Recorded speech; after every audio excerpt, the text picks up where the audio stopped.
तुम्ही बघताय आता आपली मस्त अशी भजी आता लाल झालेली आहेत बरं का, आणि व्यवस्थित तळले आहेत. आपण आता ते काढून घेऊयात.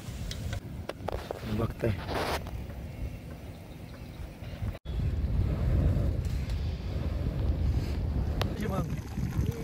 किती वेळ लागायचा.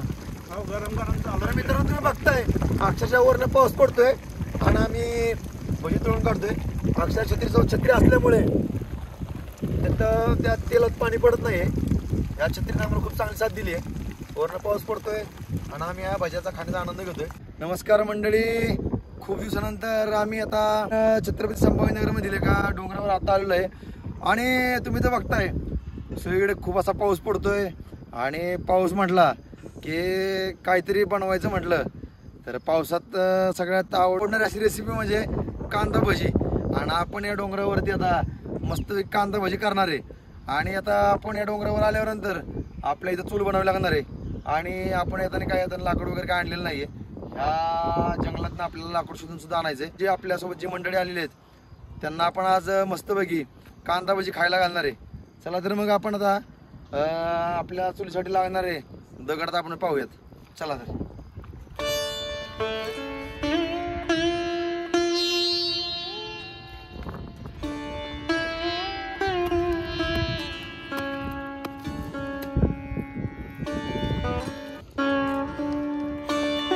आम्ही या ठिकाणी कांदा भजी करायला आलोय. पण विषय असा झालाय की वरनं पाऊस तो पडतोय, पण आम्ही डोंगरावरती आल्यामुळे आम्हाला पार्टी करूनच खाली जायचंय. त्यामुळं आम्ही आता कांदा भजीसाठी तयारी केलेली आहे. आणि आपण त्या कांदा भजी करण्यासाठी काय काय लागणार आहे ते आता आपण पाहूयात. या ठिकाणी आपण 2 कांदे घेतलेत, मीठ घेतलं, या ठिकाणी कोथिंबीर घेतली आहे, ओवा घेतलेला आहे, हळद घेतलेली आहे, लाल मिरची पावडर घेतलेली आहे आणि त्या ठिकाणी आपण बेसन पीठ घेतलेलं आहे. तर आता आपण हे साहित्य घेतलेलं आहे. पुढची कृती आपण काय करणार आहोत ते आता पाहूयात. सुरुवातीला आपण बारीक असा कांदा चिरून घ्यायचा आहे आणि तो कसा चिरायचा आहे ते तुम्हाला दाखवते. आता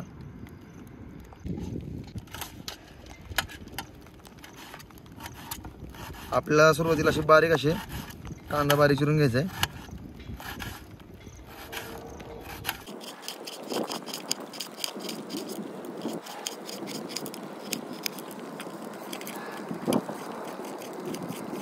मीठ आपल्याला व्यवस्थित मिक्स करून घ्यायचं आपल्याला सुरुवातीला.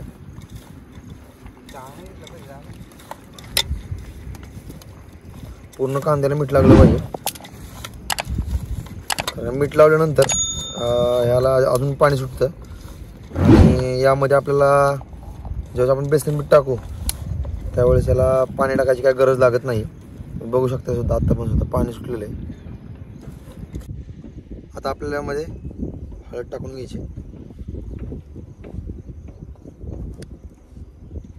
लाल मिरची पावडर टाकून घ्यायची, थोडी टाकायची आपल्याला. कोथिंबीर टाकायची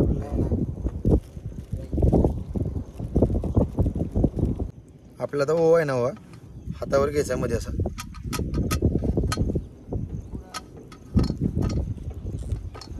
त्यानंतर आपल्याला दोन्ही हाताने असा बारीक करायचा आहे आणि असा बारीक होण्यामुळे टाकून घ्यायचं. नंतर आपल्याला लागेल तेवढ्या प्रमाणात बेसन पीठ टाकून घ्यायचं आपल्याला.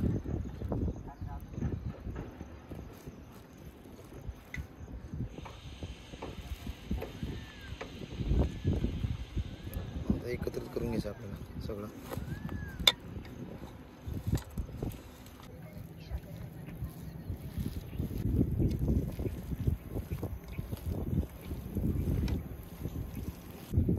पूर्ण आता एकत्रित करून घ्यायचं. आणि सुरुवातीला आपण कांद्याला मीठ लावल्यामुळं त्याला पूर्ण पाणी सुटलं होतं. आपण यामध्ये थोडं सुद्धा पाणी टाकलेलं नाही आहे. आता व्यवस्थित असं एकत्रित करून आपल्याला तेलामध्ये सोडायचं आहे. आणि ह्याला खेकडा भजी का म्हटलं जातं तर हे भजी जेव्हा सोडतो आपण त्यावेळेस ते तयार झाल्यानंतर खेकड्यासारखे दिसतात. बऱ्यापैकी लोक याला खेकडा भजी सुद्धा म्हणतात.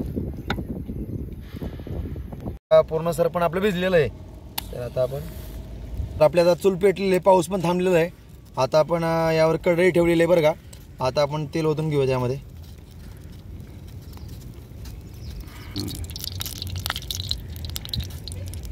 आता तेल ओतलेलं आहे आणि आता मस्तपैकी तेल गरम करून घ्यायचं आपल्याला.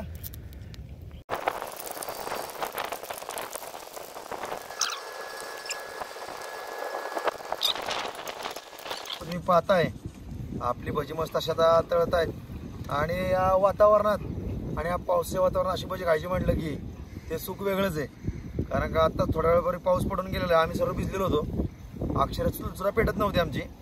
आणि अशा या पावसाच्या वातावरणामध्ये थंड असं वातावरण झालंय आणि आम्ही एका डोंगरावरती आलोय. मी इकडे पाठीमध्ये बघताय सगळं जंगल आहे आणि या सह्याद्रीच्या कुशीत पूर्ण झाडांच्या वातावरणात ही अशी भजी खायची आनंदच खूप वेगळा आहे.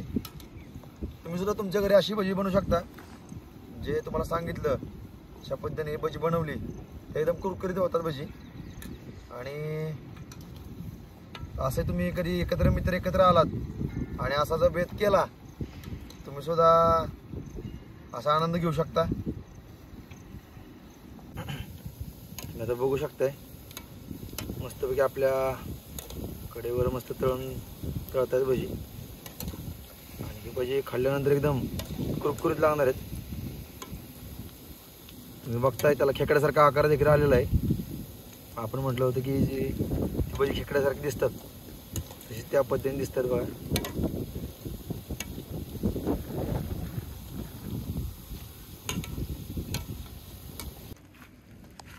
तर मंडळी आपण जवळजवळ 2 तासाच्या प्रतीक्षेनंतर थोडासा पाऊस थांबलेला आहे आणि पाऊस थांबल्यानंतर आपली भजी देखील चांगलं गरम तेल झाल्यानंतर भजी आपली मस्तपैकी तळून निघलेली त्यातून.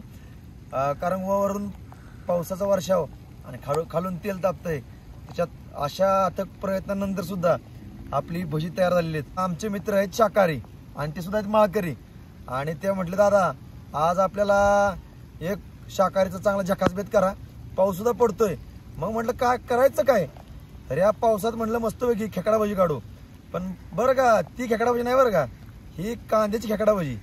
मग आम्ही आलो, दिले एक मोठा डोंगर आहे आणि डोंगरावरती आमचं नियोजन ठरलं. आज आम्ही म्हटलं आज त्या ठिकाणी जायचं आणि वरतीच नियोजन करायचं. खालून भले मोठे सगळं सामान घेऊन पाणी घेऊन वरती आलो. आमचे मित्र पण आले ते बाकीचे. म्हटलं आता आपला पाहुणा मित्र आलाय, मस्तपैकी कांदा भजी करायचीच. तर मित्रा कर टेस्ट आणि सांग मग कशी काय झाली आपली भजी. मग वा वा वा वा अप्रतिम, एक नंबर भजी झाली. खरं तर अशा वातावरणामध्ये अशी गरम भजी खाण्याचा योग दादा सोबत आज मला मिळाला. धन्यवाद दादा. अशाच आमच्या नवीन व्हिडिओ पाहण्यासाठी आमच्या व्हिडिओला लाईक करा, जास्तीत जास्त शेअर करा आणि आमच्या चॅनलला सबस्क्राईब करायला अजिबात विसरू नका. तसेच तुमच्या पाहुण्यांना मित्रांना व्हिडिओ नक्की शेअर करा. धन्यवाद.